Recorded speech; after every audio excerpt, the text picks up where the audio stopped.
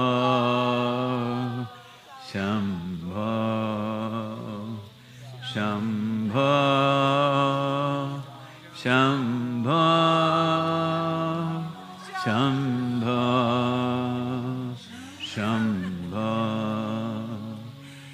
Shambho, Shambho, Shambho, Shambho, Shambho,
Shambho,